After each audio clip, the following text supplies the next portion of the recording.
안녕하세요, 투비맨 레오입니다.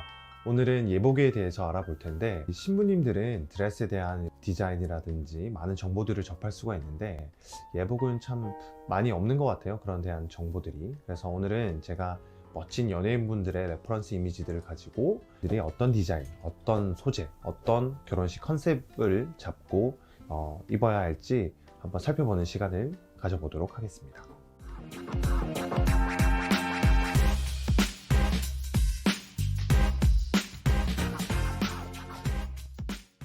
첫 번째 이미지를 보시면 카라와 자켓 소재가 다른 경우가 있습니다. 이거는 제가 예상하건대 턱시도 컨셉을 잡고 싶으셨던 것 같아요. 우리 예복에는 모닝코트가 있고 원래는 턱시도가 있습니다. 그래서 모닝코트는 오후 6시 이전에 입는 옷이고 턱시도는 6시 이후에 입는 애프터 식스 코트라고 합니다. 킹스맨 영화를 보시면 낮에 결혼을 하잖아요, 성당에서. 그래서 모닝코트를 입는 경우가 있었고, 사실은 턱시도라는 거는 6시 이후에 입는 복장이긴 합니다만 요즘은 그런 경계들이 많이 허물어졌고 예절 복식에 대해서 기준들이 많이 모호해졌기 때문에 사실 입어도 크게 상관은 없습니다. 그런 컨셉들을 잡고 싶으셨던 것 같아요. 송중기님 같은 경우는 바지와 자켓 소재가 다른 벨벳 소재를 하셨고, 아무래도 벨벳은 평상시에 입을 일이 전혀 없죠. 근데 평상시에 전혀 없는 보명성을 아주 배제하는 것들이 사실은 정말 럭셔리하고 그게 명품이기는 하죠. 벨벳 소재의 카라가 라펠에 공단이 들어간 혹은 실크가 들어갔을 수도 있고요. 좀 럭셔리하게 진행을 하셨던 것 같고, 옆에 있는 김상훈님 같은 경우도 카라를 이렇게 공단을 바꾼 걸로 보고 있는데, 송중기님 같은 경우는 라펠의 끝을 보시면 뾰족하게 피크드 라펠을 하셨고, 김상훈님 같은 경우는 노치드 라펠로 하셨는데, 복식 예절로 봤을 때는 피크드 라펠이 조금 더 포멀하고 결혼식장에서는 조금 맞을 수는 있어요. 근데 다만 요즘에는 이렇게 힘을 뺀 그런 컨셉들이 어울려서 김상훈님처럼 노치드 라펠로 하셔도 충분히 포멀하게 하실 수가 있을 것 같아요. 카라와 자켓 소재가 다른 경우 이렇게 말씀드렸는데, 아무래도 좀 더 포멀하게 턱시도 컨셉을 잡고 싶으신 분들은 라펠을 이렇게 바꿀 수가 있고, 저렇게 했을 때 일반 라펠로 교체도 또 가능은 합니다. 탈부착이 가능한 거기 때문에 혹시나 맞춤을 하신다거나 하실 때는 라펠 공단을 이렇게 탈부착할 수 있게끔 해주세요 라고 하면 충분히 가능한 디테일과 옵션들입니다. 자, 두 번째, 결혼식 지금 보시면 더블 브레스티드 수트, 더블 자켓을 입으셨고 라펠은 숄 컬러에다가 이것도 아주 턱시도의 컨셉을 맞췄다고 볼 수 있고, 컬러는 아주 다크 그레이를 하셨고, 제 기준에서는 모닝코트를 입지 않는 기준으로 봤을 때는 가장 예절 복식에 맞는 옷인 것 같아요. 단추 같은 경우도 원단과 똑같은 걸로 싸게 단추를 하셨고, 이게 아무래도 10년 또 훌쩍 넘은 결혼식일 텐데 전혀 촌스럽지 않고 지금 했다라고 해도 무방할 정도로, 워낙 얼굴이 이렇게 출중하셔서 그런 것도 있지만 패션도 이상하지 않다. 아마 10년 뒤에 봐도 어색하지 않을 거예요. 이게 클래식이지 않을까 싶습니다. 두 번째도 마찬가지로 이지훈님 같은 경우도 1부 때는 좀 포멀하게 블랙을 가셨고, 2부 때는 아마 자켓만 바꿔서 화이트 자켓으로 해서 1부, 2부 가신 걸로 생각이 되고, 조끼 같은 경우는 가장 예절 복식에 맞죠. 수트는 더블과 싱글이 있는데 더블이 좀 더 예절 복식에는 맞는데 더블은 평상시에 입기가 참 어렵다 보니 싱글을 대부분 많이 하시는데, 만약에 조끼 베스트가 없다라고 하면 좀 더 이지해질 수가 있으니, 그래서 조끼를 하시게 되면 훨씬 더 포멀하고 예절 복식에 맞다라고 볼 수 있고, 요즘에는 결혼식 예복에 입는 옷들을 다 4시즌용으로 많이 하시거든요. 사실 겨울에는 춥습니다. 조끼를 입으시면은 사계절 다 입으실 수도 있고, 또한 예절 복식에도 좀 더 맞고 다양하게 좀 입을 수는 있어서 저는 조끼는 하시면 좋습니다만, 아무래도 조끼도 가격적인 면이 있기 때문에 막 이렇게 누구나 하시라고 강력 추천드리진 않지만, 결혼식을 멋지게 하고 싶다라고 하시면 조끼도 하시면 좋습니다. 그 다음 살펴볼, 최근 결혼하신 이장환 배다혜님 결혼식에도 1부, 2부가 다른 게 있을 수 있고, 이 복장은 제가 만들었습니다.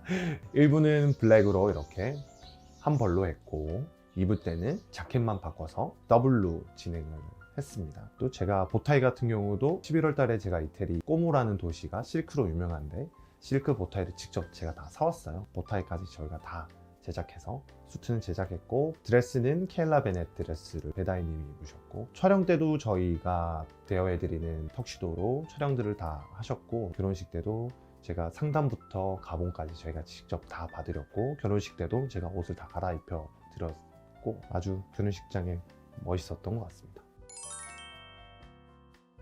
연예인분들 같은 경우는, 김범수님 같은 경우는 콘서트 때나 뭐 평상복이나 웬만한 수트 입고 나오시는 건 다 저희 거라고 보실 수가 있고, 그래서 그런 친분으로 제 결혼식 축가도 김범수님께서 불러주시기도 하셨고, 그 다음에 뭐 이승엽 선수라든지, 그 다음에 영화 일랑을 찍으면서 정우성님이라든지 강동원님 같은 경우도 저희 매장 오셔서 이렇게 촬영도 하시게 되고 그러셨던 경우가 있고,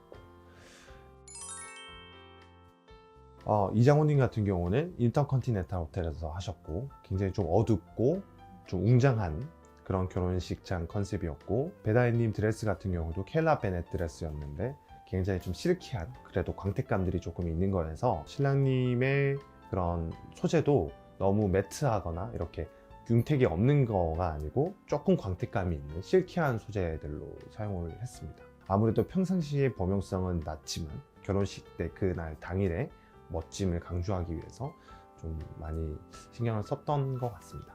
다음은 네이비 컬러인데, 이 두 분은 야외에서 결혼식을 하신 걸로 생각이 됩니다. 아무래도 앞전에 보셨던 신부님들하고 드레스도 다르고 메이크업도 다르고 컨셉이 달라요. 신랑님들도 좀 컨셉이 달라져야 되는 거고, 컬러감이 밝게 들어간 것 같습니다. 사실 야외 웨딩이 쉽게 생각하시는데, 저도 야외 웨딩을 했지만 더 어렵습니다. 준비해야 될 것도 많고 고려해야 될 것도 많고, 야외 웨딩을 하시는 분들은 우리가 흔히 자연에서 볼 수 있는 그런 색감들의 수트를 하시면 가장 좋고요. 조금 어두운 것보다는 조금 밝은 톤으로 일단 하시면 되고, 저는 야외 웨딩을 하시는 분들은, 지금 입으신 분들은 울 패브릭을 썼어요. 자연에서 얻은, 그래서 린넨이라든지 코튼, 이런 식물성 소재들로 만들어져 있는 것들을 하시면 저는 좀 이쁜 것 같고, 컬러들은 나무는 브라운이죠. 그래서 브라운 컬러도 괜찮고, 뭐 이렇게 밑에 보시면 잔디 색깔 베이지도 괜찮고, 그래서 네이비 컬러는 야외 웨딩에서는 밝은 거는 좋다라고 생각하실 것 같고, 부토니에가 여기에는 행거치프에 웰트 포켓에 이렇게 꽂은 행거칩이 꽂혀 있어야 되는 자리에 이렇게 부토니에를 꼽으신 걸 볼 수가 있는데, 여기는 이렇게 행거치프를 꼽는 자리입니다. 부토니에는 다음 장에 보시는 여기 구멍 이름이 플라워 홀입니다. 플라워 홀은 꽃을 꼽는 구멍이죠. 여기에다가 부토니에를 꼽으셔야 되는 겁니다. 이병헌님이라든지 송중기님은 여기 라펠에다가 이렇게 부토니에를 꼽은 거를 보실 수가 있는데, 이게 가장 정석이라고 보시면 됩니다. 이렇게 남자 연예인분들의 예복 수트를 알아봤는데, 예복이라는 게 사실은 특별한 옷이기는 합니다만 좀 캐주얼해졌어요. 이지해졌고, 그래서 그냥 일반적인 수트라고 보시면 됩니다. 예복이라는 게 특별한 게 있는 게 아니고, 예복은 수트, 예복 입고는 수트라고 생각을 하시면 되고, 수트를 가장 잘하는 곳에서 맞춤을 하시는 게 예복을 가장 잘 맞추는 경우가 되고, 컨셉들을, 이런 연예인분들의 결혼식 컨셉을 챙겨가시면 레퍼런스 이미지들이 정말 중요합니다. 나는 이렇게 할 거고, 이런 컨셉들을 할 거고, 신부님도 이런 드레스와 이런 컨셉으로 결혼식을 할 거다 라는 거를 테일러분들께 잘 알려주시면 아마 거기에 맞는 원단과 디자인과 이런 소재들을 보여주실 거라고 생각이 됩니다. 나의 니즈를 정확하게 어필을 하시는 게 가장 중요한 부분이고, 오늘 영상이 도움 되셨으면 좋겠고, 가장 행복한 순간이고 가장 축복받는 날이기 때문에 거기에 걸맞는 좋은 복장을 입고 행복한 날이 되었으면 좋겠습니다. 자, 오늘 컨텐츠가 도움이 되셨다면 구독, 좋아요, 알림 설정 부탁드리겠습니다. 감사합니다.